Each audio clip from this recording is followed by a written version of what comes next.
Hey everyone! In this video, I'll show you how to make my sugar-free vanilla madeleine. Soft, fragrant, and so indulgent.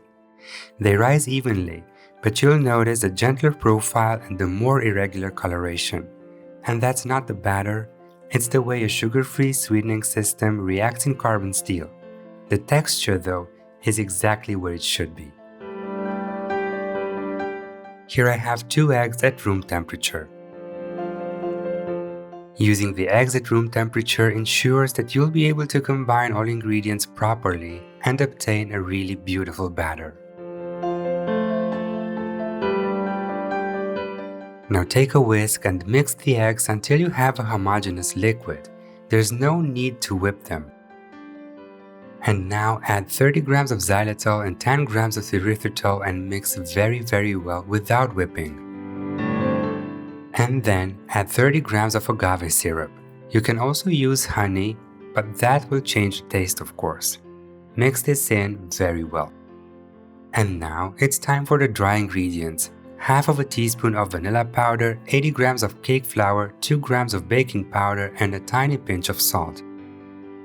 Mix them well and then add them all at once to the egg mixture. Combine them with the whisk until you have a homogeneous batter, but don't overmix. And here I have 75 grams of melted butter that's not warm anymore. Take a small amount of batter and mix it into the butter. I find it easier and a lot faster to do it with the whisk. For me, this is the easiest way to incorporate a lot of fat into a lighter batter. Mix with the whisk just until the batter is homogeneous. Then take a silicone spatula to scrape the sides and bottom of the bowl and stop immediately. Don't overmix. Now transfer this beautiful vanilla scented batter into a smaller bowl and cover it with plastic wrap directly on the surface. My sugar-free madeleine batter needs 8 hours in the fridge to rest. And after 8 hours, the batter is ready. Peel the plastic off and let's bake this beautiful madeleine. To get the batter into the molds, I prefer to use a piping bag, but you can use the spoons as well. Once the batter is in the bag, fitted with a plain tip, pipe it into a buttered and dusted madeleine pan. By using the piping bag, you'll get more even-sized madeleine. And if some cavities are underfilled, add a little bit more batter. Just don't overfill them.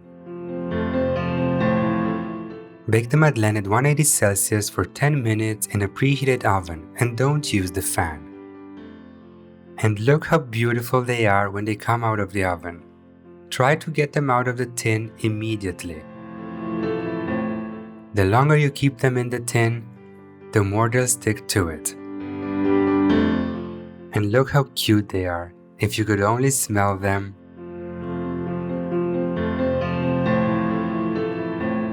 I recommend you let them sit at room temperature for half an hour before you enjoy them. And now let me show you how it looks on the inside. It's so soft and delicate, and it smells so good. See you next time, dessert lovers!